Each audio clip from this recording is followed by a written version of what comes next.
Okay, so I'm not sure if anyone will see this video, but I wanted to do a good video for once. So this video is about French YouTube, because I think it can be interesting to even English speakers, because we find some of the same patterns, but some other patterns are a whole lot different. I mean, I haven't seen a lot of events like Vox Menteur or Trash Separating, more on that in the episode about drama, or even the size that podcasts, not English type podcast.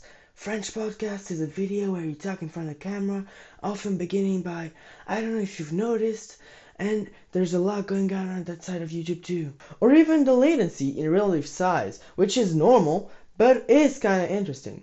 So yeah, this video is 100% just English, which is the first on this channel, but I think there will be other videos only in English. Anyway, let's go!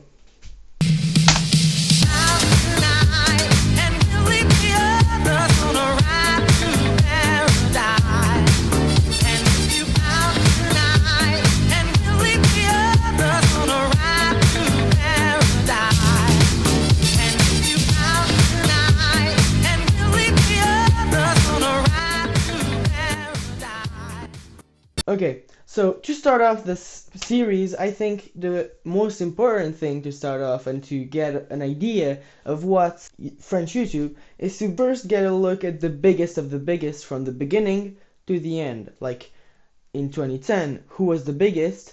What did they become later? How did they evolve? Why did they evolve in this way? Why not in another way? That's all just my opinion, of course. I think I'm not a professional of the matter, but I've lived most of the changes that happened, so I think I kind of have an experience about that. Why some YouTubers fell down, why personally, for example, I watched some of the biggest YouTubers at some point, and then at a moment I stopped watching him, like one of the biggest YouTubers. Like there were reasons for that, and those are the reasons that I'll show in this video. So if you're not interested in that, you can leave right now. Yeah. But if it's interesting to you, stay. And probably there already is no one anymore. So in 2011, the biggest YouTuber is already Cyprien, which is still to this day one of the biggest French YouTubers. And he was the first to get a diamond play button in France, and he was the launcher of the podcast era. So yeah, he is quite important. Even though the podcasters as a whole were often criticized for lack of imagination, for not being like funny enough or not relatable enough or stuff like that, Cyprien always stayed quite far away from those criticisms, and he always in drama had the role as the good guy. One of the most popular videos on his channel, to be precise, the second most popular video on his channel, is still a diss track from back in 2011, and I will explain the context of why he made the diss track in the drama video again. He was the good guy in that video. Everyone supported him in that video because his side was the good side. Like the guy he was criticizing wasn't like someone that had like no reasons to be criticized, and all this beef kind of like he won it completely. It was to be expected because the guy this diss track was about was a pretty like hated guy already at the time before he made that diss track, and everyone kind of knew he was like a shitty and everything. It's kind of like if now PewDiePie made a Rice Gum diss track, like it is going to work, and he is the good guy in the diss track, and I don't think anyone would be against it. But it like everyone already hates him. Like it's not a surprise to anyone if he says like yeah, Rice Gum makes bad content or shit like that. Everyone already knows that. It's not new or anything. So I think that that's one thing already. And although that first beef was with a guy that was already hated, he clearly was one of the nails in the coffin of Cortex. And that also brings us to the point that already back then he had a huge influence on what French YouTube was like. And everything he did was copied over and over by other creators, and back then he was toe to toe with another podcaster, Norman, who was way less professional, but that was what gave him an appeal to people. he was relatable too. And further away in third place, at the time, you had yet another podcaster, but a more mature one, that was more vulgar, Mr. V. Those three will have a very different evolution from one another. As Cyprien stayed in first by varying his content and knowing to whom he appealed, to try to keep his old fans and gain new ones, and although he was pretty professional already when he started, he got better and better at his craft and still has one of the best production values in French YouTube, surpassing even YouTube channels with a way larger budget and that are produced by big TV networks. And even, in my opinion, surpasses in production value almost like the Rewind from YouTube, because maybe not in production value in itself, but I think the Rewind is so shitty too. Like, Cyprien is good in production value, but at least he also is pretty good like in value in general. Like he's kind of funny in some videos. It is kind of like well done, and it's not the cringe fest of all times. Because he was passionate about what he was doing, and that he actually wanted to make good content, and not just make money. Although he clearly made a whole lot of that money making videos, and those same videos were kind of funny for a time. They were already better comedians, but he was still pretty okay. And when he started making short films, he managed to make everyone accept it, and he still is the second biggest French YouTube channel to this day. Then when you look at Norman, who almost overtook Cyprien in 2014, and who is now almost unanimously considered as unfunny and undeserving of his success, but still is the third biggest YouTube channel without even posting that often anymore. And I think one of the problems with his YouTube channel is that he goes from videos about nightmares and how it's hard to sleep at night when it's dark, to a video about Pokemons with sex or adult related shit in their name or their design. So to say clearly, he didn't know his public and tried to cater to both new young audience and old mature audience that he had from before that had grown past his old videos. But he still is successful, just not respected anymore.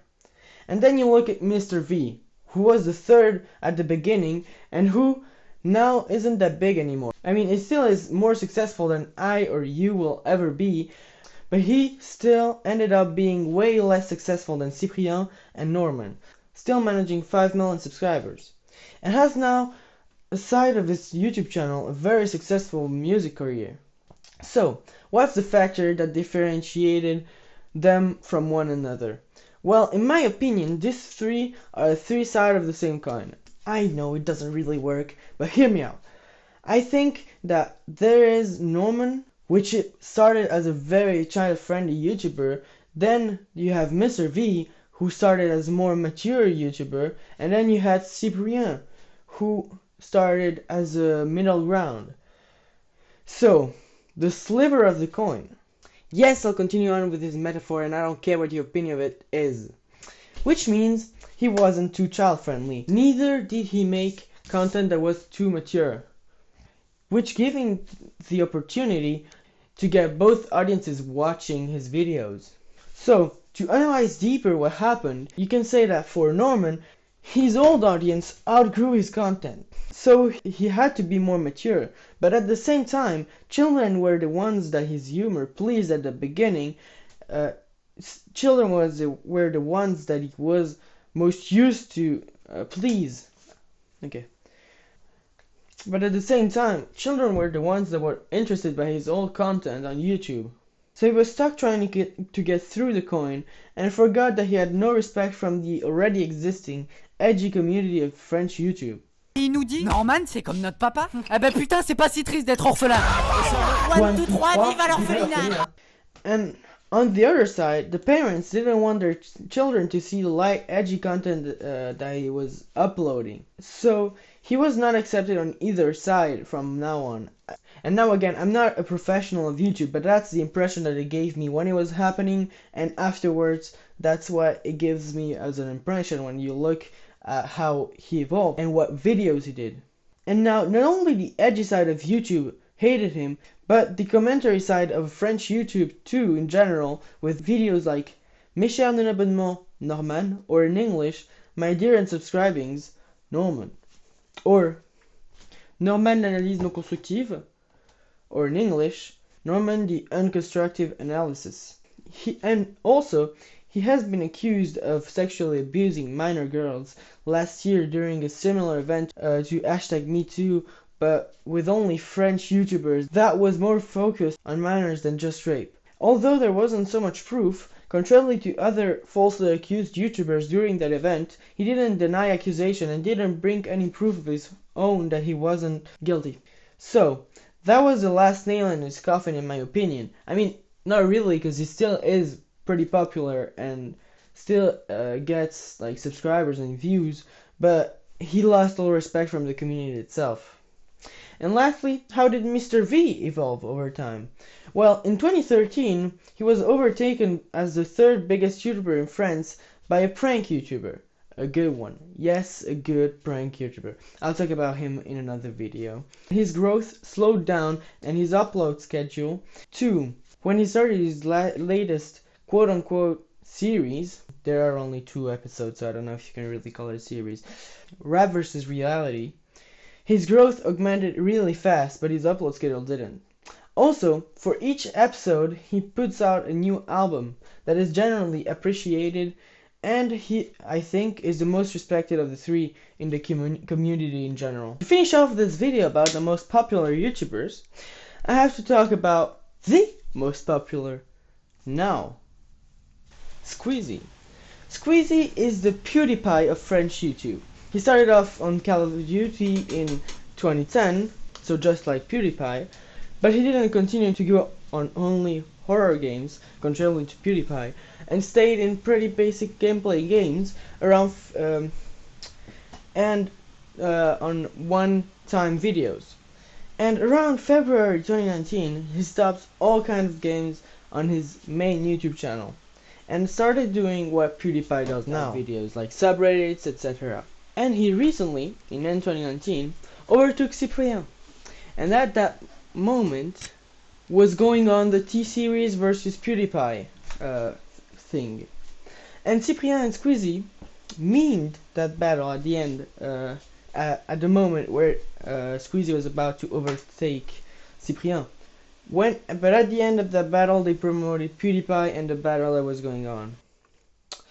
And that pretty much does it for this part. If you want the rest of the video, you'll have to wait till next week. I do highly advise to subscribe to get notified when it comes out, even though nowadays it has no effect whatsoever anymore. And if you want to support this very small channel, please share the video and like it if you liked it. See ya!